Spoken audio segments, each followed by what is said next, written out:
أعوذ بالله من الشيطان الرجيم بسم الله الرحمن الرحيم الحمد لله رب العالمين والصلاة والسلام على أشرف الأنبياء والمرسلين حبيب قلوبنا وطبيب نفوسنا أبي القاسم محمد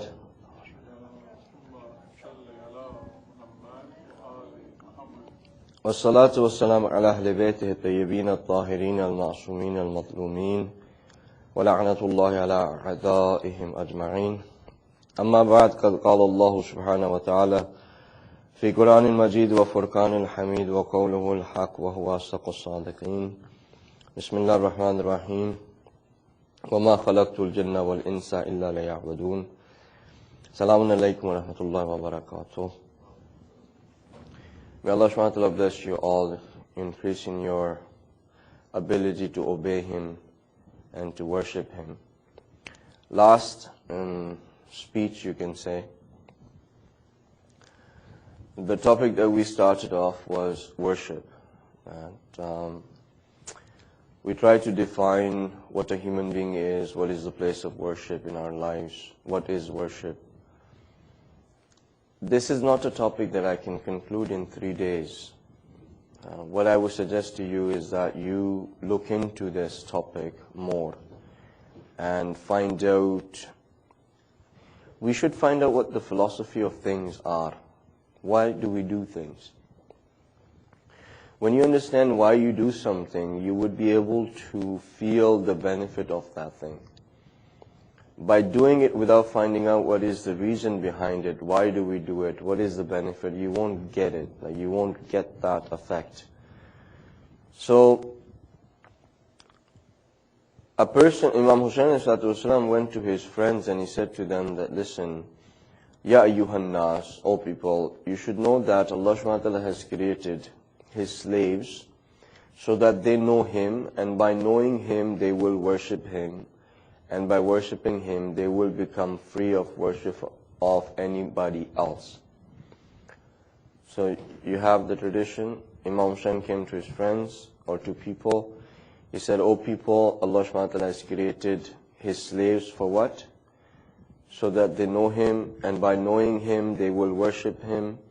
And if they worship Him, they will become free of worship of anyone else. One of the person asked him, what is ma'rifatullah? What is the knowledge of Allah subhanahu wa ta'ala? And Imam replied that it is the knowledge of the Imam of time, and that Imam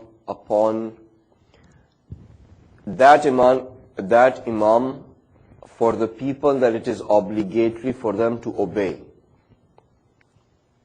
That his ita'at, his obedience is obligatory on the people. It is wajib on them to obey Him. If you look at it, two things, we did touch on this a little bit, that ma'rifat of Allah subhanahu wa ta'ala was the question. The man asked Imam Hussain about what is ma'rifat of Allah subhanahu wa ta'ala. And Imam is replying that ma'rifat of Allah subhanahu wa ta'ala is knowing the Imam of the time. That Imam of time for whom you have to obey whatever he says. The reason why Imam made that statement is that if we do not understand the Imam of our time, the reason why we don't understand him is because we don't understand the Prophet and we don't understand Allah subhanahu wa ta'ala. If we understand Allah subhanahu wa ta'ala, we'll understand the Prophet, and if we understand the Prophet, we will understand the Imam. And it has also been said in traditions that if we died without knowing the Imam of our time, we would have died the death of the Dark Ages. Dark Ages were the lowest point of human beings' existence on this earth. And if a person dies and does not have the marifat, does not have the thing in English is that it's very difficult to, it's a language which is very, there's a lot of limitations to it.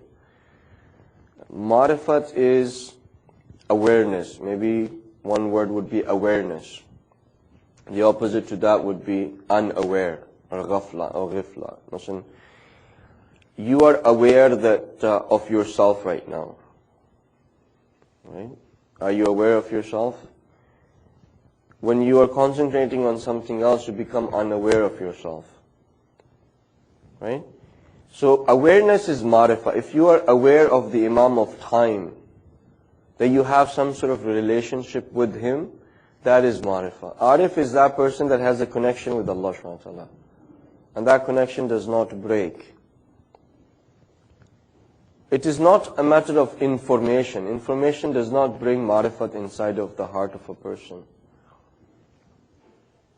So, for our 12th Imam, we are responsible to have this awareness about him.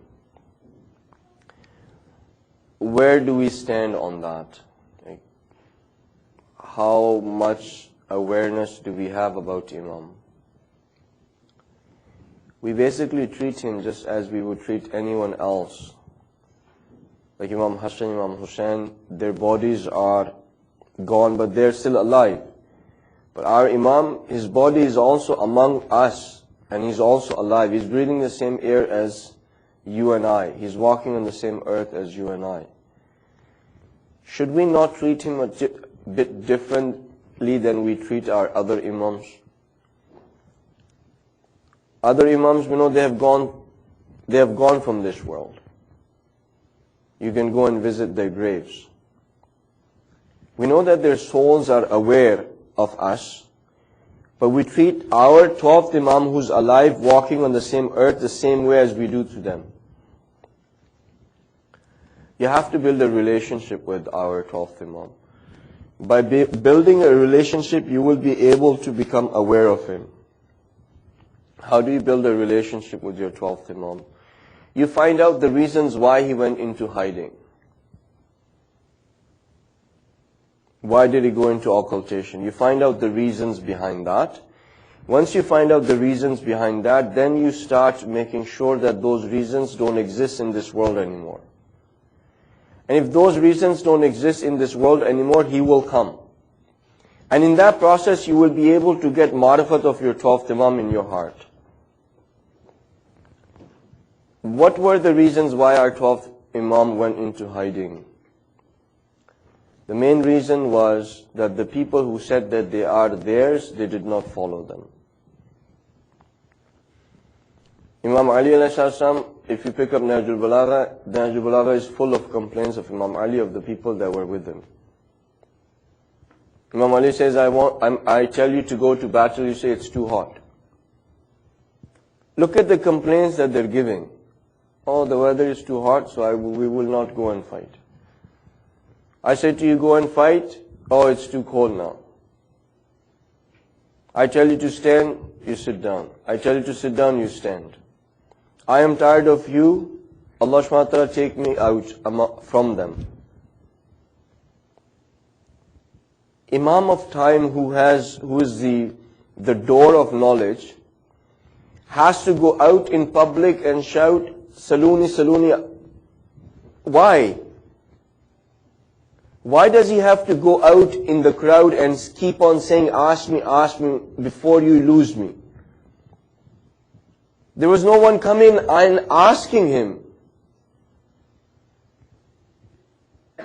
He had to go out in the streets and tell people that come and ask me before you lose this opportunity.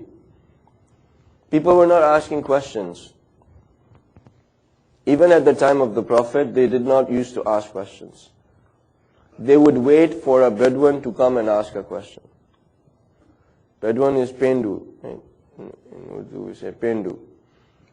They would wait for a Pendu to come, a Bedouin like a gypsy person to come, to ask a question so they can benefit from the answer that the Prophet would give.